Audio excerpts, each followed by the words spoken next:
এই মুহূর্তে আমরা জেলা ভিত্তিক যে বিশ্লেষণ নিয়ে এসেছিলাম, যে বিশ্লেষণে আমরা রয়েছি আপনাদের সাথে, আজ তৃতীয় পর্বে আমরা রয়েছি। সেই তৃতীয় পর্বে দাঁড়িয়ে আমরা প্রথমে যে জায়গা ধরবো সেটা হচ্ছে ডায়মন্ড হারবার।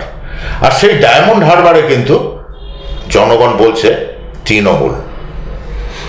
ডায়মন্ড হারবার এমন একটা জায়গা যেখানে কিন্তু গত 10 বছরের তৃণমূল কংগ্রেস যদি সারা বাংলাতে কাজ করে থাকে, কাজের নিরিখে সবচেয়ে বেশি কিন্তু কাজ হয়েছে ডায়মন্ড হারবারে। তৃণমূল সাংসদ হিসাবে এখানে কিন্তু চূড়ান্ত সফল অভিষেক ব্যানার্জি, তার যে কাজ সেই কাজের নিরিখেই কিন্তু এখানে ডায়মন্ড হারবারে কিন্তু এগিয়ে রয়েছে তৃণমূল কংগ্রেস।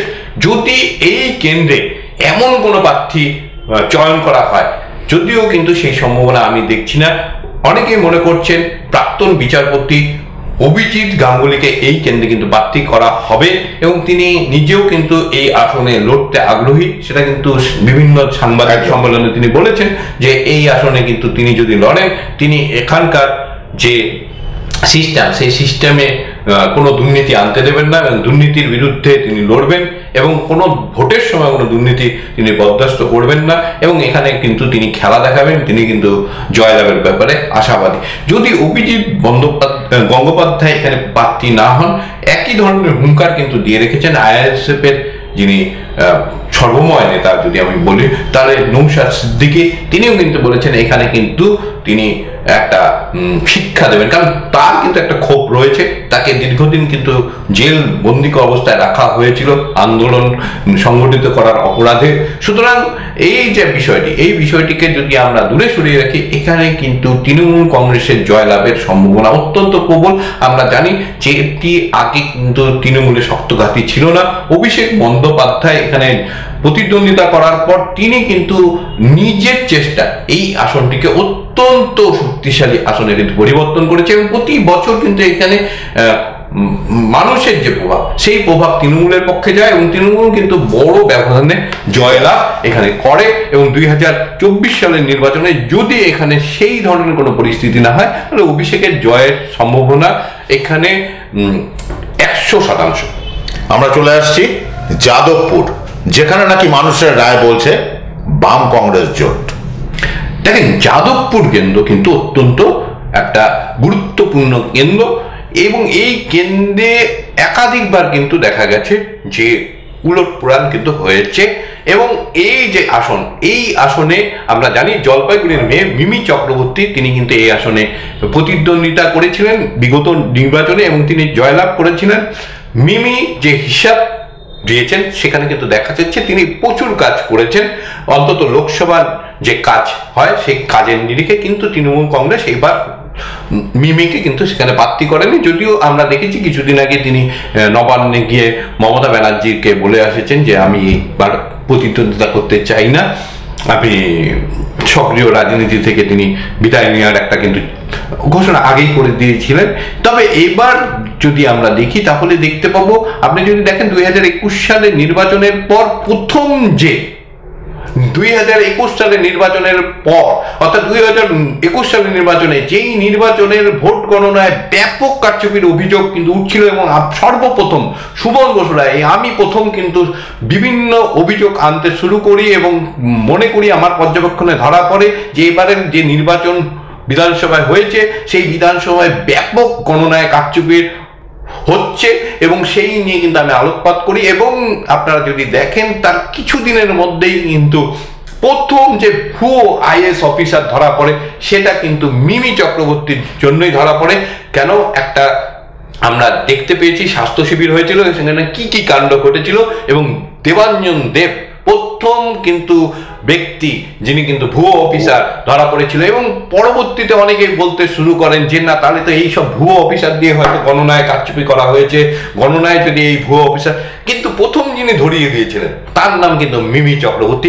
ফলে তৃণমূলের সঙ্গে কিন্তু মিমি চক্রবর্তীর একটা কিন্তু স্থানীয় লেভেলে একটা বিরোধ কিন্তু আমরা সেই সময় থেকে দেখতে পেয়েছি। কারণ দেবাঞ্জন দেব তিনি কিন্তু তৃণমূলে অত্যন্ত প্রভাবশালী ছিলেন। আপনারা জানেন যে তিনি কর্পোরেশনের বিভিন্ন ধরনের প্যাড ব্যবহার করতেন, বিভিন্ন ধরনের আই কার্ড ব্যবহার করতেন এবং সেগুলি সাদা চোখে বা সাধারণ মানুষ মনে করবে যেটা কখনোই সম্ভব না যদি কেউ একদম প্রভাবশালী না হন।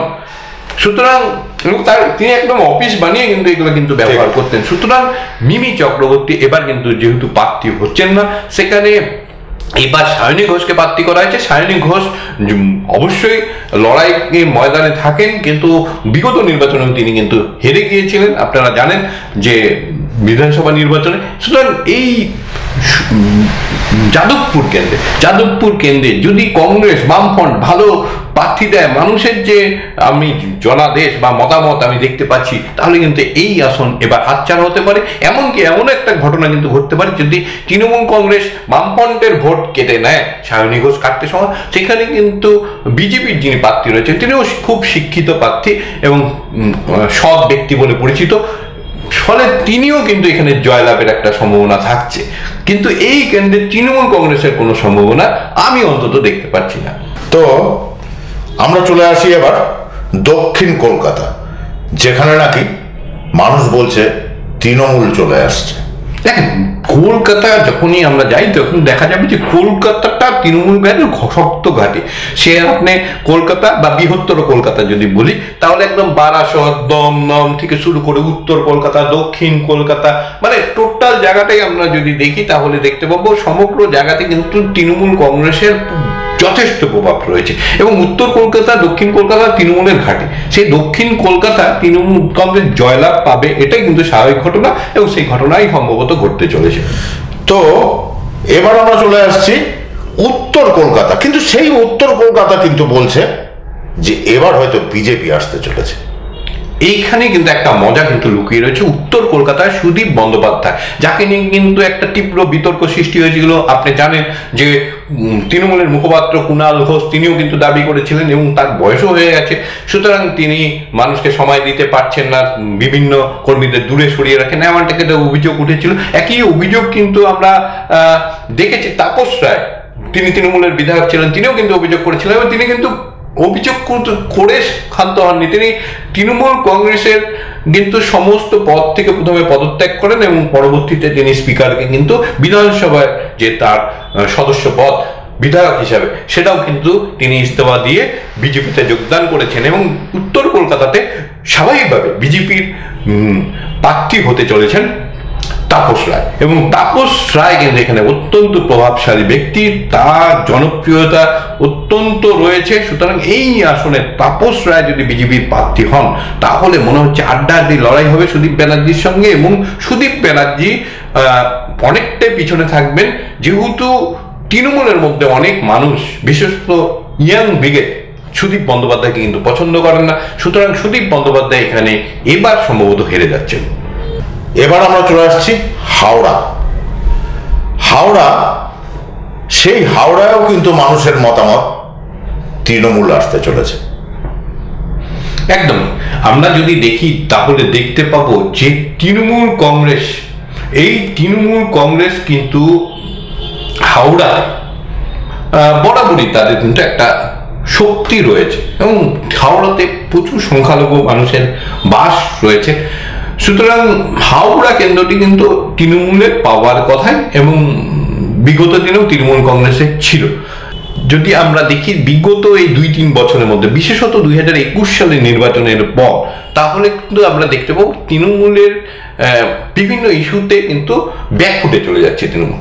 যে জায়গাগুলিতে এখনো পর্যন্ত যায়নি সেই জায়গাগুলির মধ্যে বেশ কয়েকটা রয়েছে।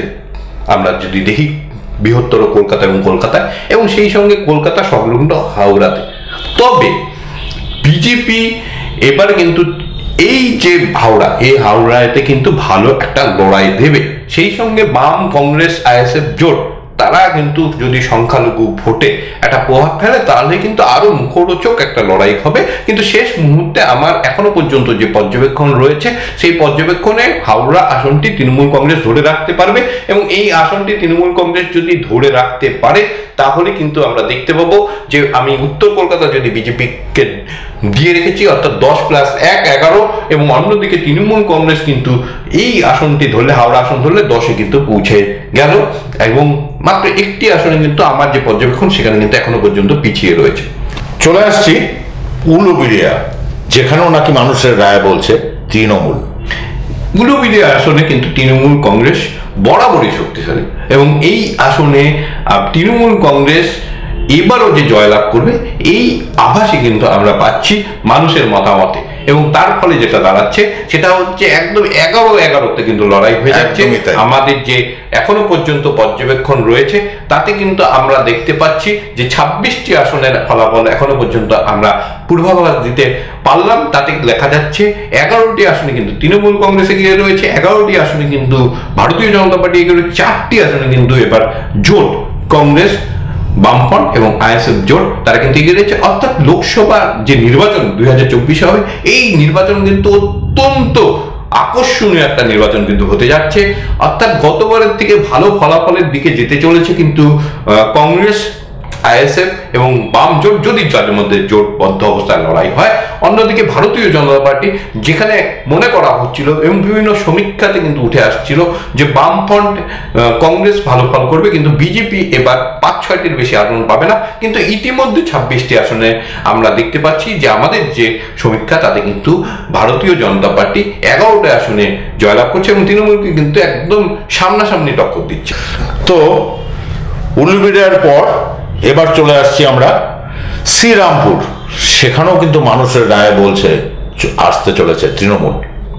একদমই তাই, মানুষের মতামত আমরা শ্রীরামপুরেও দেখতে পাচ্ছি। তৃণমূল সামান্য কিছুটা এগিয়ে রয়েছে এবং মানুষ এখনো পর্যন্ত, দেখেন, ভোট যত দিনক্ষণ ঘোষণা হবে, প্রার্থী সম্পূর্ণ হবে, সব দল প্রার্থী দেবে এবং ইস্যু ভিত্তিক যখন সভা সমিতি শুরু হবে তখন কিন্তু কিছু পরিবর্তন হয়ে এদিক ওদিক হতে পারে এবং সেই জায়গায় যদি সেই পরিবর্তন না হয় তাহলে শ্রীরামপুর কেন্দ্র কিন্তু তৃণমূল কংগ্রেসের জয়লাভের সম্ভাবনা রয়েছে। একই সঙ্গে আমরা যদি দেখি তাহলে দেখতে পাবো শ্রীরামপুরের পাশাপাশি হুগলিতেও তৃণমূল কংগ্রেসের জয়লাভের সম্ভাবনা থাকছে। অর্থাৎ তৃণমূল কংগ্রেস কিন্তু শ্রীরামপুর, হুগলি এই আসনগুলি ধরে বিজেপিকে একটা কড়া টক্কর কিন্তু দিচ্ছে এবং তারা 13-12তে কিন্তু এগিয়ে গেছে। তো আমরা যদি আরামবাগে চলে আসি, সেখানে কিন্তু আবার দেখা যাচ্ছে মানুষ কিন্তু বলছে বিজেপি আসতে চলেছে। দেখেন, আরামবাগ এই যে কেন্দ্রটি রয়েছে, এই আরামবাগ কেন্দ্রে কিন্তু বিজেপি শক্ত জমি ইতিমধ্যে কিন্তু করে ফেলেছে।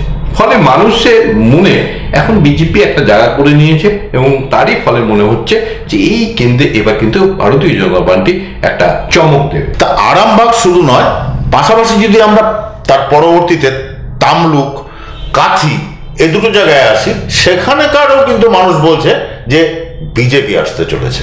দেখেন, মেদিনীপুর বিজেপির একটা শক্ত ঘাঁটি, যেহেতু শুভেন্দু অধিকারী সেখানে যোগদান করেছে এবং তমলুক যে আসনটি রয়েছে, এই তমলুক আসন নিয়ে কিন্তু এবার সবচেয়ে বেশি চর্চা হতে পারে বলে মনে করা হচ্ছে। তৃণমূল কংগ্রেস তার ইয়াং ব্রিগেডের সবচেয়ে সোশ্যাল মিডিয়ায় জনপ্রিয় নেতা দেবাংশু ভট্টাচার্য কিন্তু তার করেছে এবং আমরা জানি যে বিগত দিনে কিন্তু অনেক অঘটন কিন্তু ঘটিয়ে দিয়েছেন নতুন ব্রিগেডে। মমতা বন্দ্যোপাধ্যায় এক সময় কিন্তু তাবড় নেতাদের কিন্তু হারিয়ে দিয়েছেন, সোমনাথ চট্টোপাধ্যায় তার মধ্যে অন্যতম। আমরা যদি দেখি তাহলে দেখতে পাবো যে এই তমলুক যে কেন্দ্র রয়েছে, এখানে যদি অভিজিৎ গঙ্গোপাধ্যায় কে বিজেপি প্রার্থী করে, যদিও সবাই বলছে এখানে তমলুকেই কিন্তু বিজেপি প্রার্থী করবে, কিন্তু আমার কেন যেন মনে হচ্ছে ডায়মন্ড হারবারে কিন্তু সবচেয়ে বেশি লড়াইয়ের জায়গা ছিল এবং সবচেয়ে বড় চ্যালেঞ্জ অভিজিৎ গঙ্গোপাধ্যায়, যেহেতু তিনি